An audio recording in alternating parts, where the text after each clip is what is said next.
Terima kasih masih bersama Pak Arief Budiman. Pak Arief Budiman ini ramai juga orang bicara soal fenomena calon tunggal ya, lawan kota kosong ya.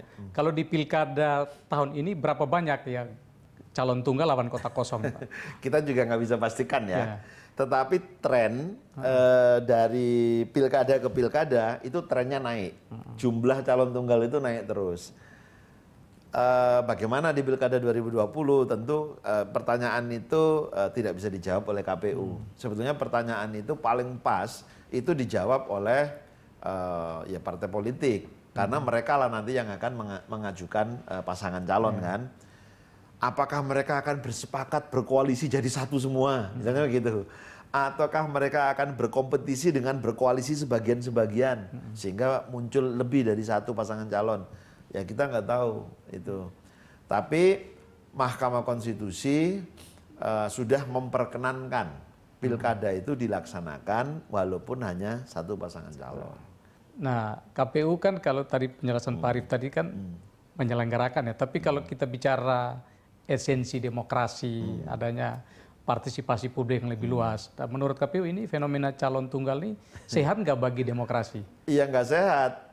Mestinya dalam pemilu itu ada kompetisi, gitu kan? Ya ada kompetisi di antara orang-orang baik di daerah itu, gitu ya. Tetapi KPU kan tidak berada pada ranah untuk bisa memaksa, memastikan harus sekian pasangan calon. Ya KPU bersifat pasif, dia hanya menunggu mereka datang untuk melakukan pendaftaran. Gitu. Tapi pandangan pribadi sebagai warga negara? Ya, jadi saya pernah punya kalimat yang menurut saya bagus ini. Tidak ada kemajuan tanpa kompetisi. Nah, jadi kalau mau maju, ya kita harus berkompetisi. Nah, kalau nggak ada lawannya, kita mau kompetisi dengan siapa? Kira-kira gitu. Untuk mendapatkan yang terbaik, kompetisi bisa menjadi salah satu cara ya untuk bisa menghasilkan yang terbaik di antara yang baik-baik itu. Ini kebetulan yang kita dengar sampai saat ini yang calon tunggal kemungkinan yang di Solo nih. Kebetulannya sih. Nah, ini kan penjelasan Pak Arief tadi kan tergantung partai politik ya yang mengusung. Nah, ini saya hanya mau tanya apakah nanti ada pengawasan khusus karena ada dugaan bahwa nanti kalau di Solo ASN mungkin atau aparat digerakkan untuk mengamankan gitu. Enggak, kita menerapkan standar yang sama di 270 daerah karena regulasi yang dibuatkan sama juga. Jadi saya selalu mengingatkan kepada teman-teman KPU provinsi dan kabupaten kota menyelenggarakan pemilu, menyelenggarakan pemilihan kepala daerah, kunci pentingnya adalah menjaga kepercayaan publik. Nah, menjaga kepercayaan publik itu sekurang-kurangnya saya selalu mengingatkan dengan 4 hal. Yang pertama, bekerjalah dengan transparan. Anda tunjukkan kalau pasangan calon ini memang memenuhi syarat, ya kita tetapkan. Kalau tidak memenuhi syarat, ya tidak kita tetapkan. Begitu juga banyak hal lainnya. Yang kedua, bekerjalah dengan profesional. Bekerja dengan profesional itu Anda tahu betul sebagai penyelenggara pemilu harus ngapain. Nah, pekerjaannya apa? Ya termasuk menjalankan semua regulasi sebagaimana mestinya. Yang ketiga, bekerjalah dengan penuh integritas. Jadi udah pokoknya kalau iya, kalau benar, kalau salah, jangan dibolak-balik. Ya, gitu. Harus penuh integritas. Nah yang keempat, ini yang unik di KPU.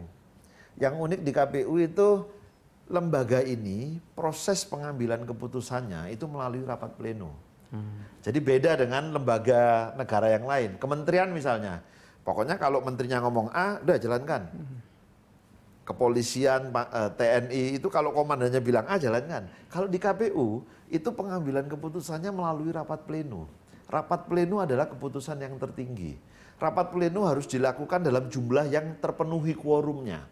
Maka poin yang keempat selalu saya ingatkan, Anda harus bekerja sebagai sebuah teamwork yang bagus.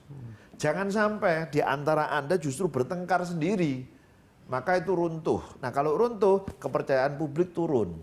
Nah kalau kepercayaan publik turun, bahayanya publik tidak percaya pada penyelenggaranya, tidak percaya pada proses penyelenggaraannya, kemudian tidak percaya pada hasilnya.